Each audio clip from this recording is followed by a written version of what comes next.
Hello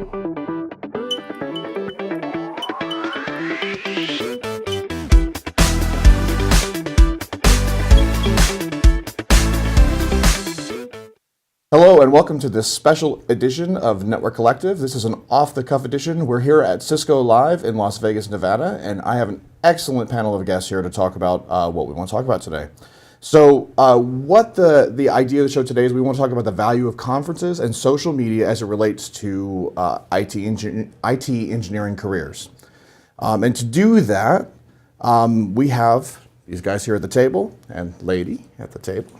Very fantastic. Jonathan, why don't you tell us a little bit about yourself? Hi, I'm Jonathan Davis.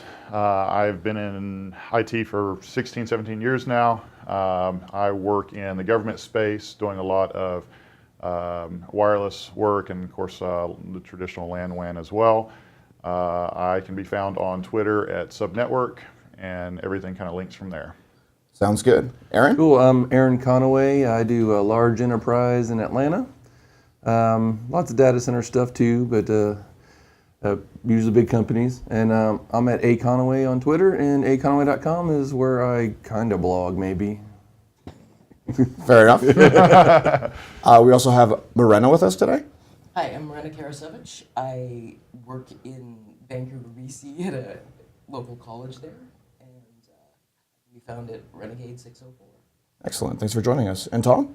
Hi, I'm Tom Hollingsworth. You may know me from such hits as Networking Field Day, Tech Field Day Extra, and the ill-fated, well, we don't go into that series anymore. You can find me on Twitter as Networking Nerd. My blog is networkingnerd.net. If you want to check out my Bruce Wayne job, head over to techfieldday.com and gestaltit.com, where you see what I do for a living that allows me to write blogs at night. So Tom, you mentioned Gestalt IT. Gestalt IT has just started up a new podcast. Since we have you on, why don't you tell our listeners a bit about that? Sure. So we realize that when we get here at Tech Field Day and we have a lot of great people sitting around the table, one of the things we like to do is we like to have some great conversations, not necessarily about the company who's presenting, but about topics in IT. And some of these premises were really interesting. So we decided, well, why not make a podcast around it? So if you head over to gestaltit.com/podcast, you can check out all of the episodes we've recorded of the on-premise IT roundtable. Yes, we do have the right idea about IT. We publish on a bi-weekly schedule, so every other week you'll see some great content that we've recorded over the last 12 months. Rich Straffolino, who's one of our staff writers at the site, is responsible for doing all the editing. His dulcet tones will introduce the great topics that we have. Stephen Foskett and myself are the moderators, but the real talent is groups of folks like Jordan and JD and Aaron and Morena. They're the real talent to discuss these ideas. So if you want to check it out, head over there. We have some great new episodes coming up pretty soon. We'd love to hear your feedback. Rate us, like us, share, subscribe, all the things that you're supposed to do to spread the word. And you can find that at gestaltit.com. gestaltit.com/podcast. That's where the newest episode will always be uploaded. Excellent. So let's dive in. So the topic today, social media and conferences as it relates to IT engineering. Do you guys find it to be a value? I'll jump in there first. This is something I'm kind of passionate about. The story I've told, if you've ever met me, and we've had this conversation, you've heard this before, but I came onto Twitter in 2008, began following people and having conversations with engineers, long before I ever made my first Cisco Live. I didn't get to Cisco Live until 5 years ago. I came as the only person from my organization, so I was basically here alone in a sea of, I think that year there was 19,000 people. It could have been even as an introvert, a somewhat lonely experience. It could have been maybe a traditional Cisco Live experience for a lot of people. But it wasn't, because I had already been interacting with Tom, with you, Jordan, with all of these people. And so when I got on site, I went to the Twitter, the tweet up, and was immediately able to begin putting Twitter handles with names with faces. And we'd already had conversations. We'd already joked. We already had relationships that now we just brought into Meet Space, right? And it completely changed that experience, because that wasn't a new person to Cisco Live and who's mostly lost and just trying to hit every session he can. That was me forming these relationships and having just a phenomenal experience. And it would not have happened if it hadn't have been for all the engineers I already knew through social media. Yeah. It's really interesting that you said the traditional Cisco Live experience versus the experience that you had because of social media. You think that social media changed the experience altogether, like it was a completely different conference because without a doubt, there's no question. And in fact, it was important enough that I began talking with Cisco, and I've actually started 3 years ago. We took a couple years of discussion, but started a first-time attendees meetup for Cisco Live. So the first year we had 50, last year we had 450, this year we had over 1,000 people to attend. And so the goal of that is to, number one, bring people together, help them to understand that they're not the only person here alone, right? Mm-hmm. They're not the only person experiencing it for the first time, but also kind of creating those avenues and to begin interacting with one another. We're getting incredible feedback from that because of that reason. Cisco created Slack groups for those people. The Slack groups are blowing up with comments and people meeting up for drinks after, in the evenings and things along those lines. And of course, the thing I always do as part of that is I push Twitter, and I tell everyone Twitter is the social media. It's the global water cooler for IT. That's actually the way I describe it, right? It's a place where you can chat about your weekend. It's also a place where you can ask for help or provide help. And I always push that. I always get a ton of followers after that, which honestly I don't care that much about, but I do like the fact that those people are then getting online and getting involved. I think Miranda, I think you kind of experienced that a little bit too, just a couple of years ago. Right, because 2 years ago, which was 2015, right? That was my first year. And so when I had signed up, I got an email that said, "Hey, you're new. Do you want a mentor?" And I went, that sounds good. Who was that? Oh, that would have been Aaron. Oh. But I mean, honestly, I went by myself. I was the only person from my college that went, obviously, and so I was a little intimidated. So having, being able to find Aaron, and of course he's really tall, so it was perfect because I never actually lost him anywhere. He tried a couple times to ditch me, but it didn't work. But it was great because within the first, breakfast on Sunday. Breakfast on Sunday, yeah. Before I went and wrote an exam, all of a sudden I knew a whole table full of people. I remember that because you said, "Hey, where are you guys?" And I told you, and you walked in, and I realized this is a new Cisco Live attendee, and there are 25 people sitting at the table for breakfast. Yeah, so but it was about good. to make some friends, right? So Marina, were you engaged in social media before you came the first time? I was not at all. Okay. I was actually pretty isolated in terms of my professional life in general because I didn't get to go to conferences. And I mean, being in higher ed, I'm the network. Right. I don't have a big team.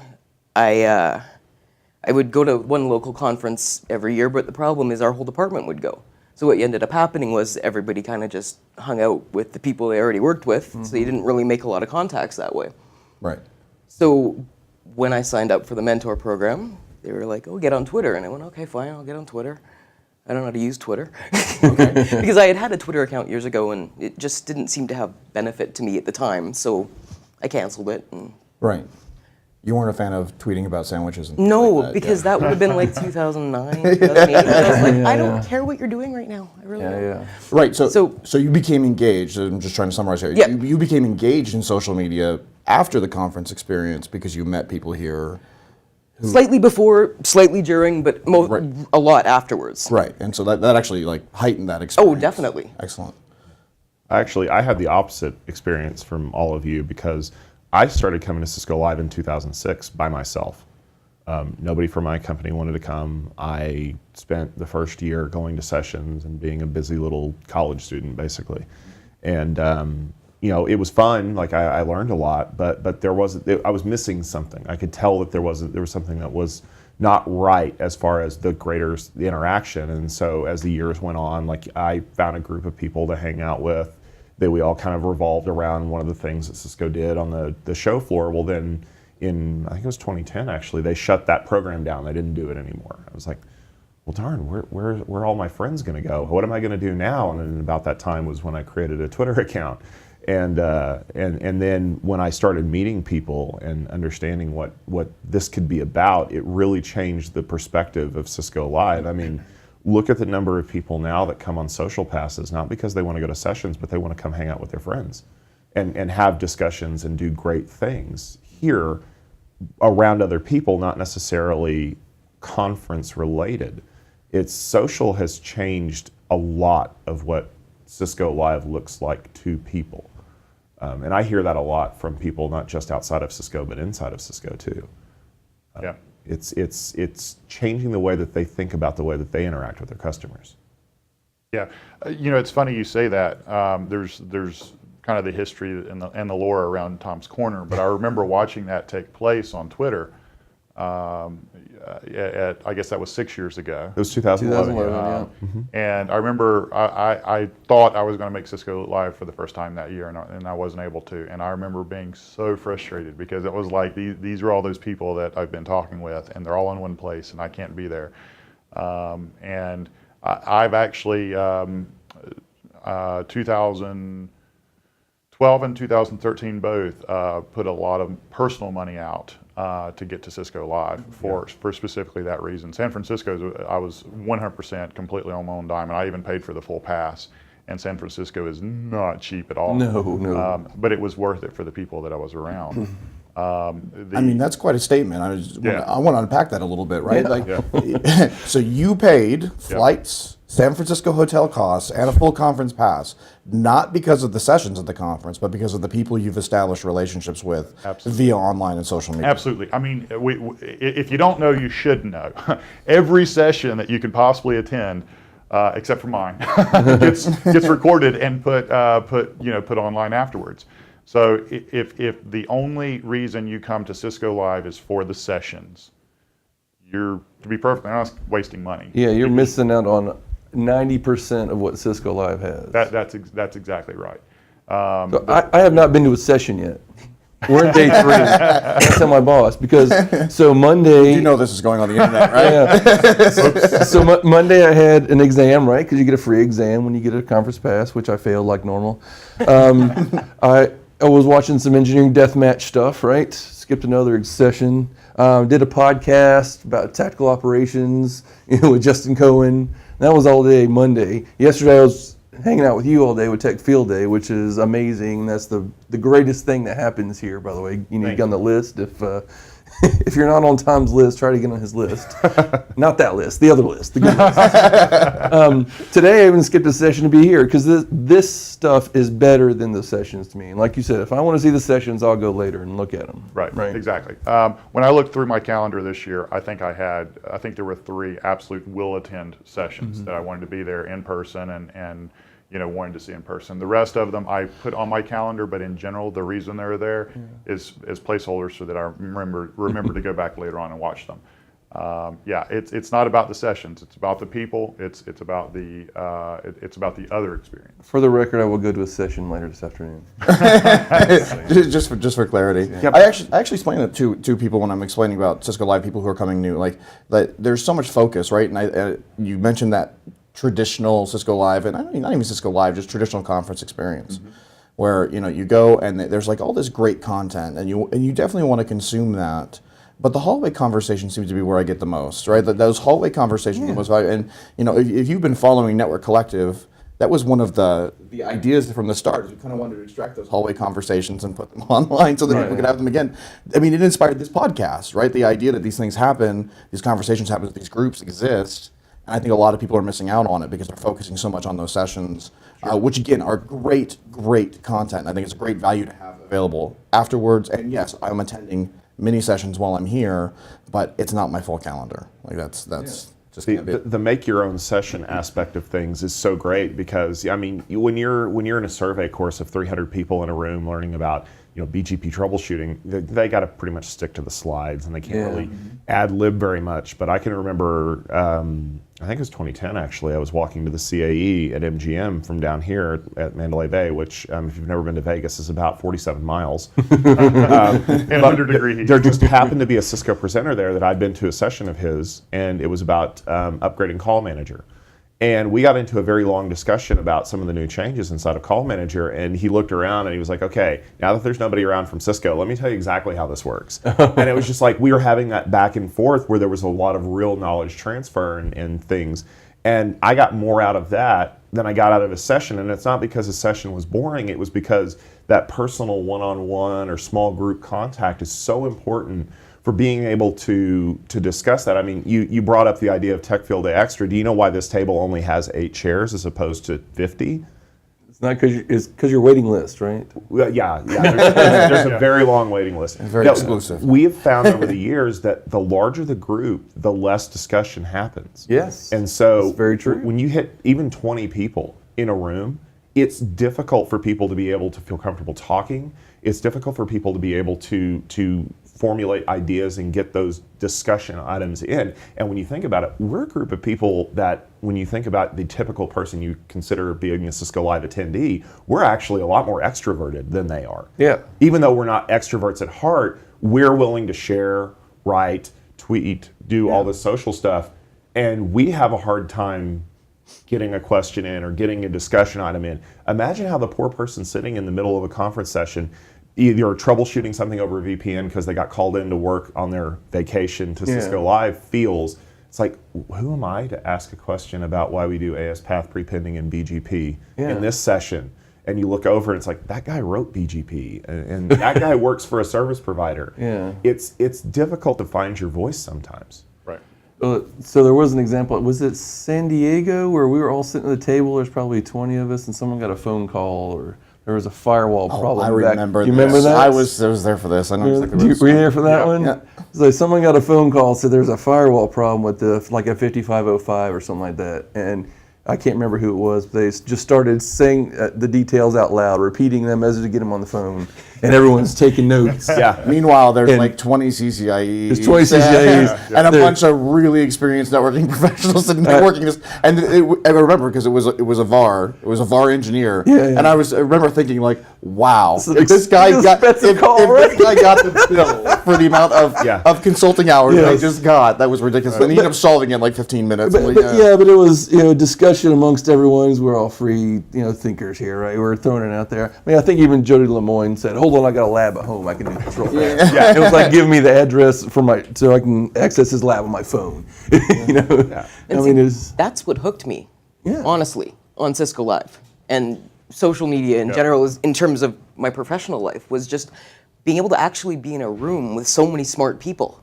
And not feel like, okay, nobody here knows anything about what I'm talking about. They're all their eyes glaze over as soon as I say anything, it was amazing. were you the only network person Well, we have an infrastructure team, but I'm the only one who actually, understands what networking? I do the physical hardware and, all the wireless and all that sort of thing. So even at work, if I start talking about what I did today, most of my coworkers are like, sure, okay. Right. I have that problem too at the office. I mean, I have other guys. There's no one to really exchange like next gen ideas with, right? What are we going to do tomorrow, right? And that's where you guys come in, right? Right.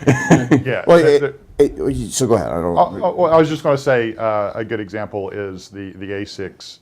Talking about ASICs and Peter has the class on ASICs. I would say there's a large number of people who do not care, but I also know the group of people that we hang out with, and we all find it fascinating, right? Oh, wait, and I don't have my ASICs on me. I right, usually carry them. And we actually want to think about that, and we want to discuss what it means and how it affects things.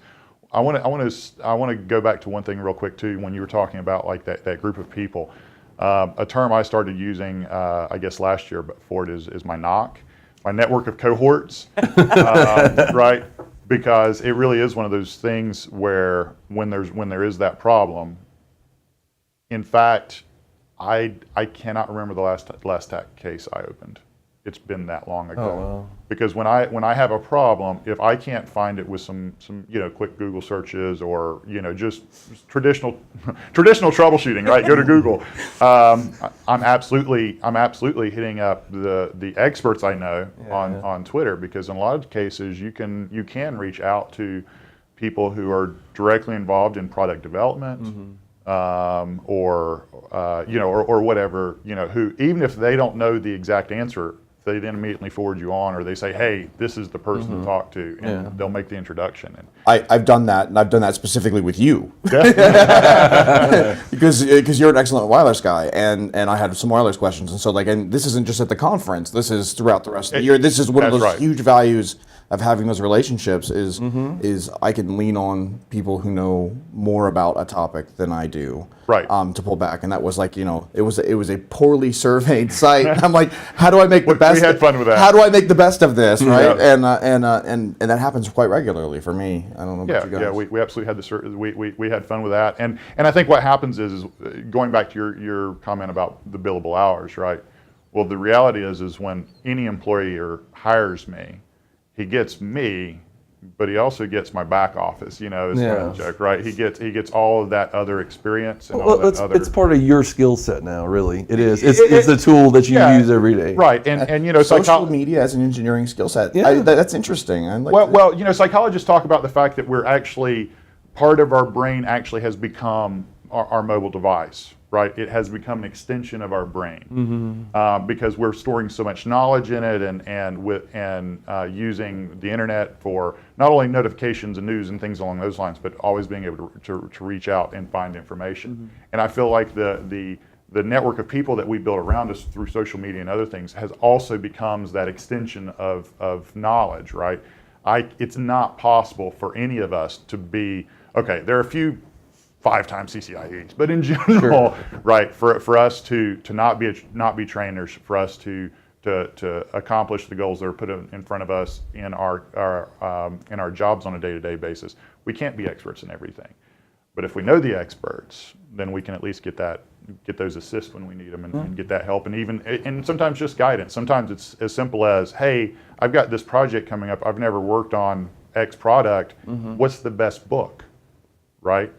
Well, if someone has gone through, if that's their area of expertise and they've read everything there is to know, they know the best book, and I know I'm getting the right answer. That's interesting too. I mean, one of the things that always amazed me, and I don't know if it's just strictly in network engineering or if this is true across different disciplines, the amount of people that I've met who are part of the social atmosphere here at this conference, who are not just well-trained experts, but literally are the people who wrote the book, or the people who developed the protocol, or the people like people you never dream of meeting normally. Right. I've kind of lost that awe a little bit because I'm just so used to interacting with these people, and then I'll just casually mention that oh yeah, I was talking with I don't know. Yesterday I was talking with Ron Fuller, right? Who wrote many of the Nexus books and now works for VMware with NSX. And it's a really ridiculously smart guy, and a lot of people have learned from him and the material he's developed. And I kind of forget that most people don't have those experiences. It's one of those things that's possible. Yeah. You quickly the group of friends that you develop seems very odd when you look at networking from the outside. One of my favorite stories about Cisco Live and knowing the people that I know is I know a lot of people that work at Chesapeake Net Craftsman, and they have a very large number of low number CCIEs. So those are the old guard. You mean 1026 or something? Yeah, exactly. The first, So Sunday, Terry Slattery walks around the corner at the social hub and waves at me and comes over and says hi. Yeah. To me, that's normal. Terry's a friend. I can still remember the day I met Terry. The little hearts didn't burst above your head. maybe a little bit still. Somebody who's not inside my social circle, they're like, who is that guy and why is he talking to the first guy to ever pass the CCIE exam? Yeah. What makes him so special? Oh, by the way, guy that was highlighted at yesterday's keynote for about 10 minutes. And it's funny though, because most people assume, and we see this a lot in real life, nobody goes up and talks to a lawyer. Nobody goes up and talks to a doctor or a judge. They're unapproachable people because we see them in a very professional light. But for us, because we're inside of the profession, I mean, yeah, when I was a junior network engineer, yeah, Terry Slattery, really? I'm going to talk to Terry? But now I don't see Terry as an unapproachable person that is 17 levels above me in technical capacity. Terry's a good friend who has great stories about the way things are, and Terry has great ideas about where we need to be going. And I can discuss things with him or with Ron Fuller or Yvonne Pepelniak or anybody in the industry because we have that social connection. Yeah. So we share our thoughts and ideas on Twitter and through blogs and other things.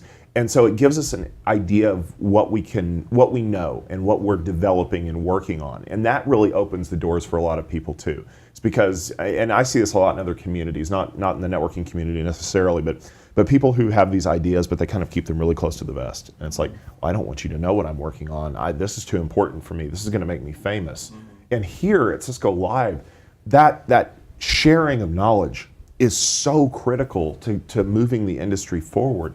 I mean, the ideas that we just throw out there, like, well, what if we did this, or what if we built it like that? Yeah, that's a really good idea. We need to develop this a little bit more. And it goes on to be something relatively big. You wouldn't get that if you weren't open and social with people. I want to dive into that bit because you mentioned something a little while ago, and that's the fact that we're probably more extroverted than the typical attendee, but we're still pretty much all introverts. Yeah. How do you get over that hurdle, right? Because I think people who may be watching this, who look at this and say, "This is crazy. Like I don't want to interact with all these people because this is hard, right? This is exhausting. 28,000 people in one building sounds very tiring to me, It is. and it is, right? So how have you guys overcome that? Like how do you?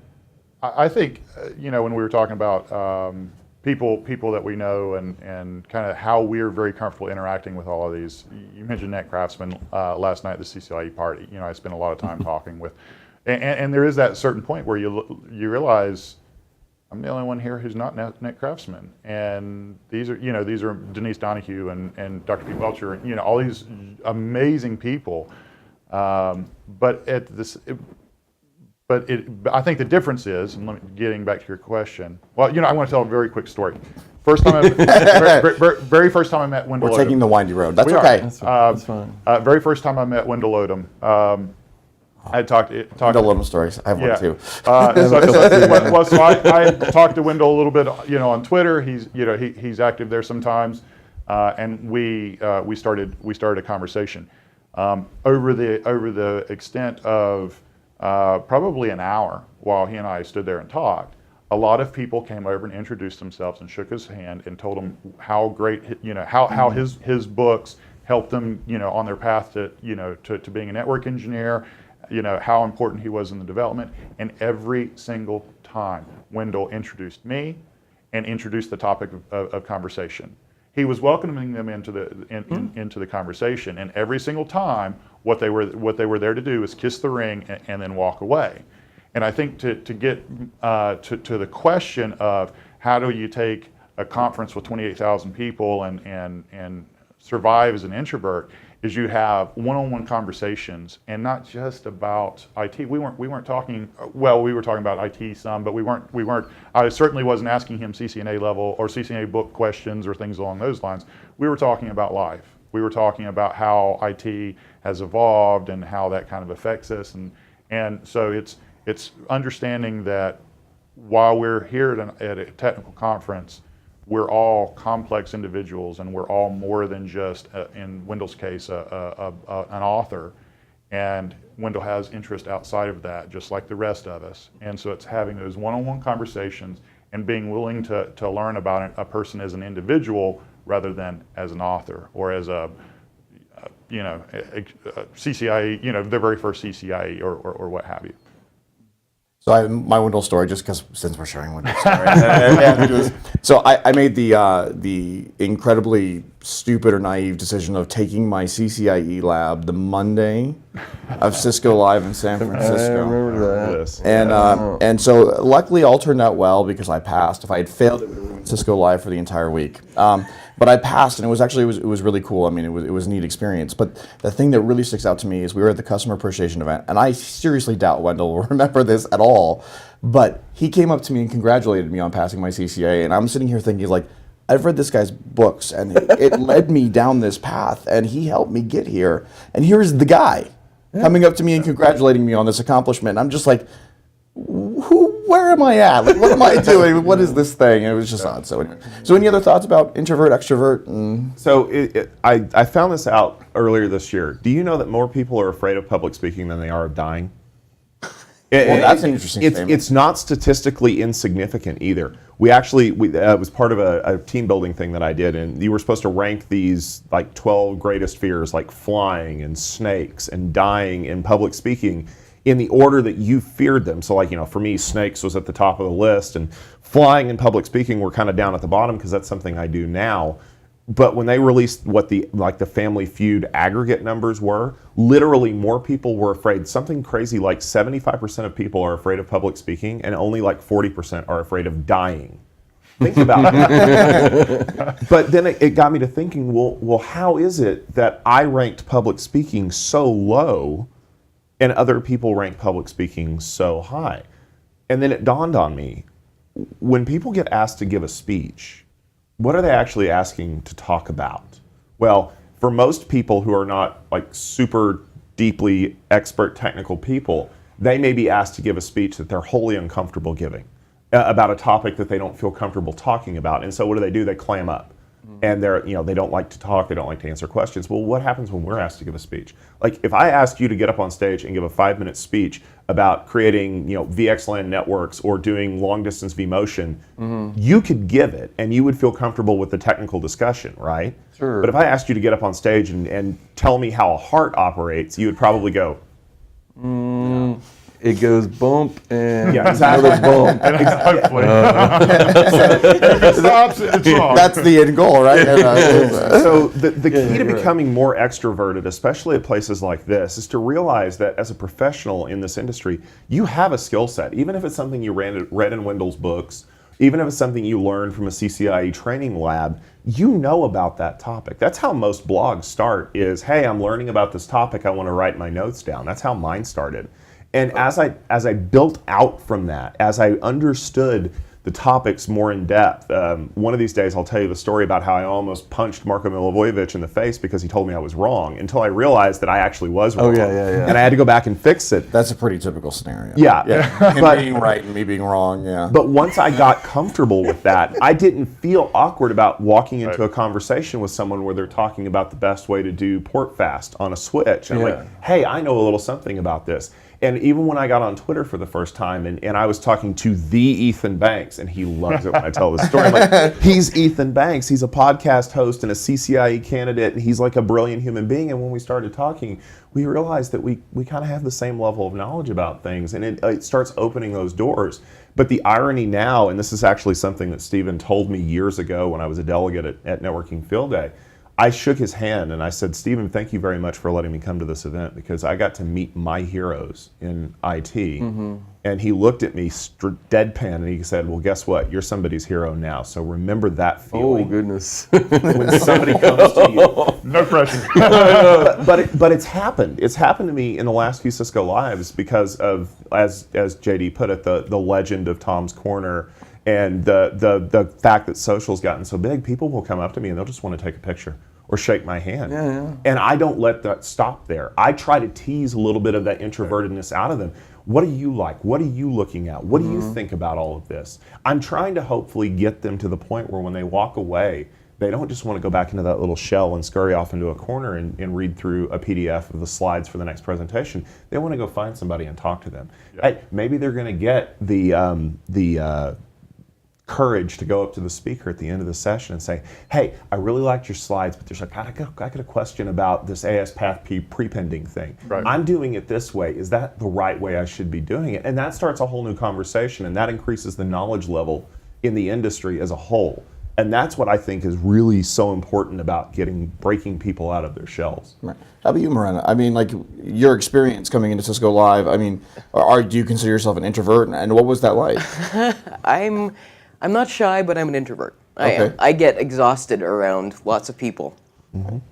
So, like when I leave here, I'm going to probably spend 3 days not talking to anyone. I'm not even kidding. Because it does tire me out. I tend to walk a lot. I'll okay, I got to go, and I'll just go for a walk. just because I need to be in my own headspace for a while and just not be around 28,000 people. Right. But I mean, there's a difference between being around people and interacting with people. That's the other thing, right? I mean, you can be an introvert and you can be in a room with you can be out in the lunch area with 20,000 people. And if you're not talking to anyone and you're in that little shell, you're basically by yourself anyway. Yeah. I think it's an interesting point because I keep hearing like, yes, I'm an introvert. Yes, this is exhausting, but yes, it's valuable, Yeah. and so I make it happen. Yeah. Right. Yeah. You know, I think with that, and when thinking about this from a person who may be freaked out about it, we've had plenty of conversations throughout the industry as far as being afraid of admitting that you're not the expert, right? But I think you can always ask questions, and it doesn't matter what your level is. You can ask questions. You can start conversations that way. Going exactly to your point, people don't mind answering questions, and sometimes, and this is something I always tell my first-time attendees. A lot of times you're in a session. We mentioned earlier you're in a BGP session. And you start looking around, you realize that guy wrote the book, and that guy wrote the standard. It's easy to not want to ask questions, but more than likely, if you're asking a question, there's probably someone else in the room who also has that same question. They're More just afraid. than someone else. Exactly. Probably many. Exactly. Yeah. Yes. And they're simply afraid to ask that question. And I always tell people, I'm like, ask the question, and as you ask the question, kind of keep your peripheral open, right? And what you'll see people nodding. And that's because they had that same question they were afraid to ask. And not a single person here will call you stupid and talk down to you because you don't know. Right. Everyone here is helpful.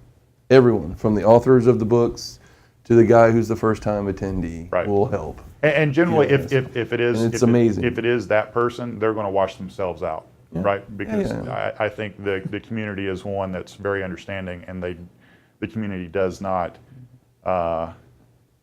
Tolerate.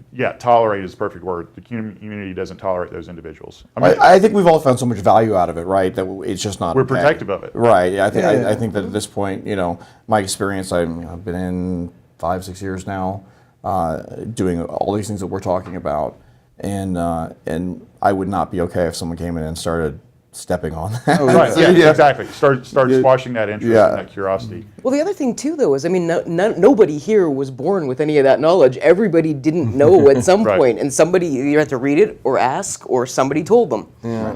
So to act like it's stupid because how could you not know that? Yeah. Well, when did you learn it? Right. Right. Yeah. What book did you read? Because someone Exactly. gave it to you. Yeah, Exactly. Yeah.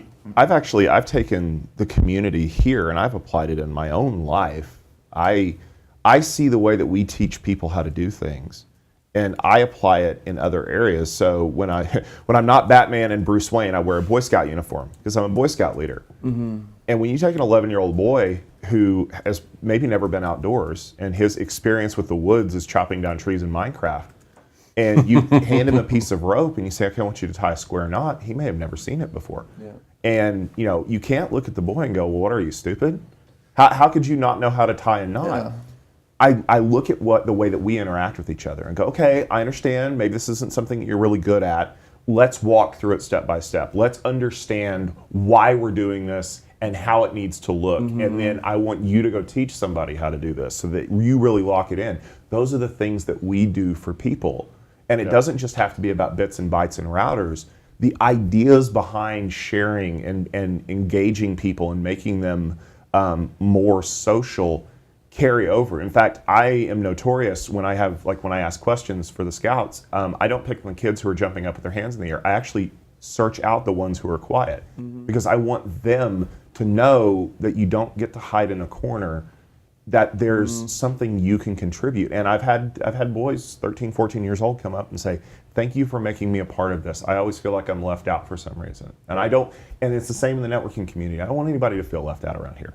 You're all valuable, you're all important. If you were brave enough to walk up and shake hands with somebody that you've never met before in your life, that is a skill and something that should be valued. Yep. I think, on that same line, one of the aspects of the social aspects is it's one thing to meet the people, it's one thing to have the conversations, but at some point you do want to do exactly that. You want to start giving back. And Jordan, you and I had quite a few conversations about this early on.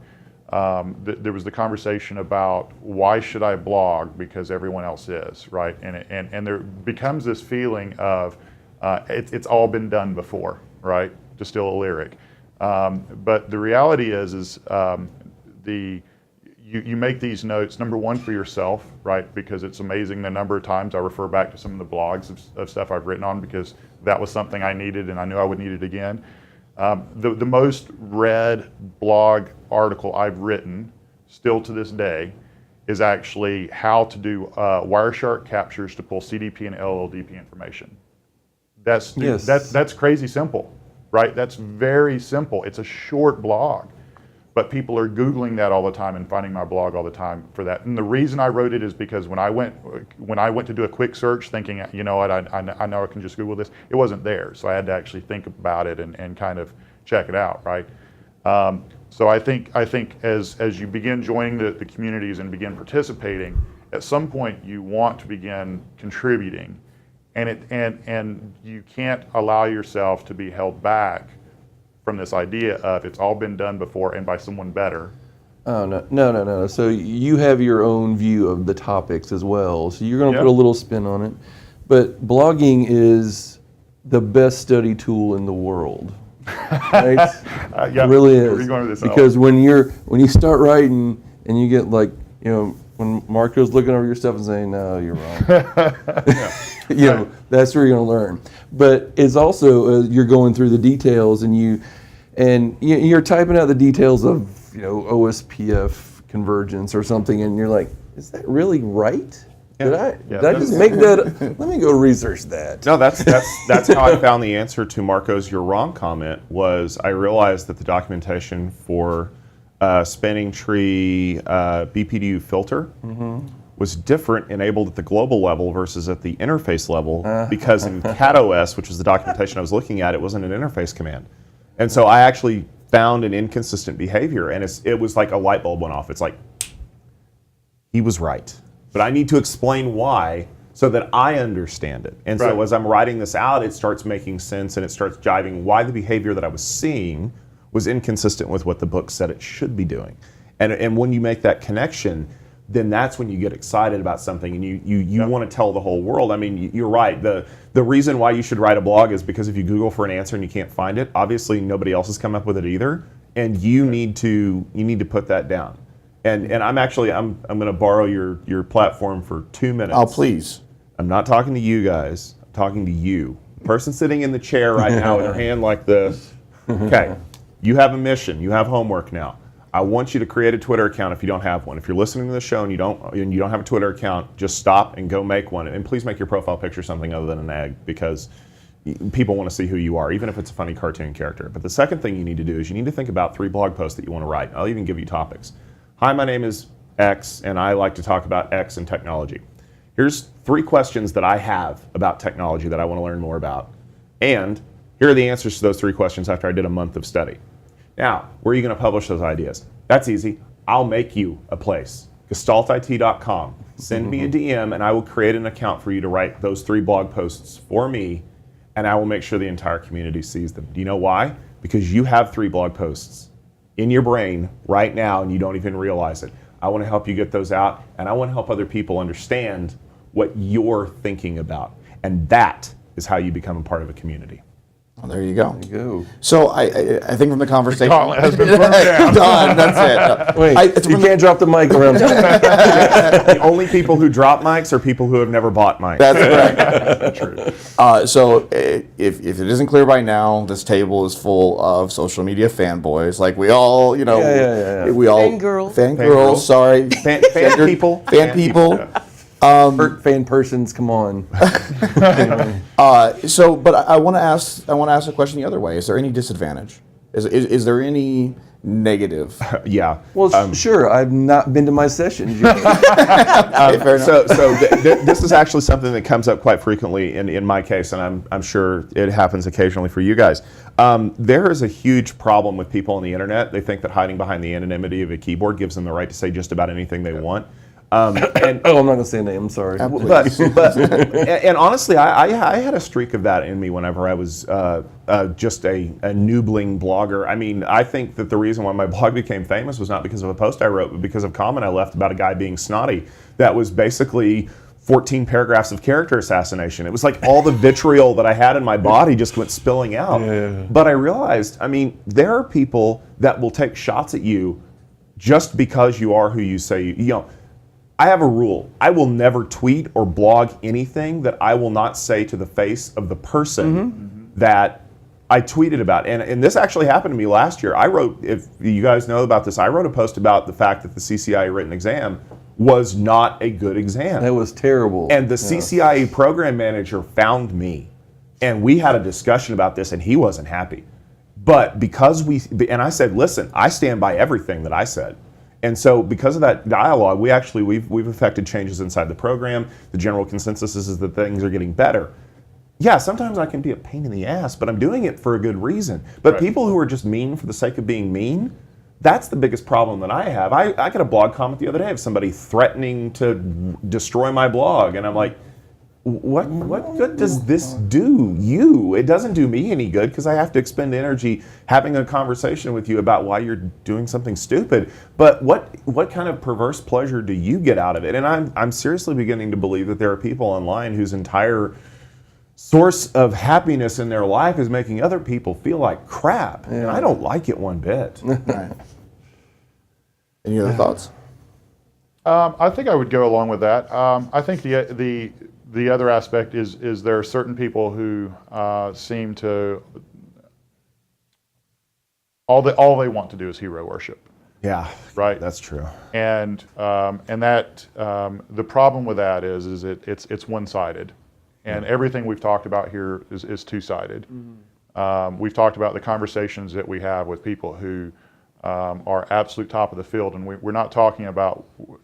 We all find ourselves doing it. We've all admitted to the fact that, you start thinking about Terry Slattery or someone, and you kind of go, I can't believe we're hanging out. So we all do it a little bit, but you have to then go, all right, but this is a person, and I want to get to know them. It has to be that two-way exchange.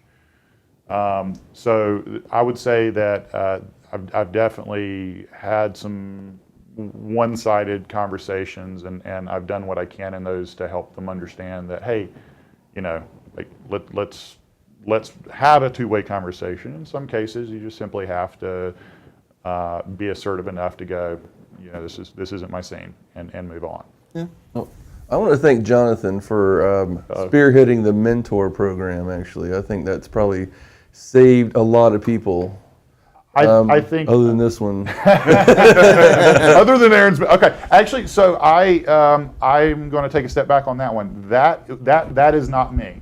Someone did that before, and I almost want to say Jeff Fry might have been involved, but I'm not certain on that. I may be. The mentor program is another great program that you're exactly right. Helps make those connections. It got tied together with the first-time attendee thing, and I think it's a great place for it, and I'm fully supportive of it. But that one is I can't take credit for that one. That one. Honestly, I think that is a huge thing in social that we need to do more of, is giving credit where it's due. So often it is too easy for people to come up, and like I said, I hate to go back to it, but this is something that happens to me frequently. People go up and they go, "Thank you for everything that you've done to make social such a thing." I'm like, what did I do? Literally, all I did was sit on a bar stool and start shaking hands with people. You know why this thing works? Tom, it's named after you now. This only works because people want to be a part of it. Right. My favorite thing when people are like, I'm fed up with Twitter and Facebook and I'm going to quit and go to this new social media platform. You know why it's not going to work? Nobody's there. Nobody's there. This works because the people are here. And if the people leave, this dies. But if people keep wanting to be a part of it, people keep growing it, it will continue to go long into the future, long after they name the corner after somebody else. it will continue to be a community of thriving, smart, intelligent, sharing individuals. And that's honestly what I want. If you ask me tomorrow, we're changing the name of everything regarding around social. We're calling it the Jordan Martin Corner, but it'll double in size next a year. really stupid name. Then my answer would be, awesome, I will be at the Jordan Martin Corner tomorrow. I don't care. I don't want to take credit. I want it to succeed. And if you have a true desire for your ideas to succeed or for your communities to succeed in social media, and you care less about taking credit for it and more about giving credit where it's due, I think you're going to find that a lot of people will be very grateful for that. All right, guys, we are coming to the end of the conversation. We're going to have to wrap it up here. So I just want to say thank you to you as the panelists, and to Gestalt IT for allowing us to invade your space here in the Mandalay Bay. Also, thanks for watching and listening. If you're doing that now, if you want to find more great conversations around network engineering and all the topics that surround it, you can find more of our content at thenetworkcollective.com. You can also find us on Twitter at NetCollectivePC. So thanks again for watching.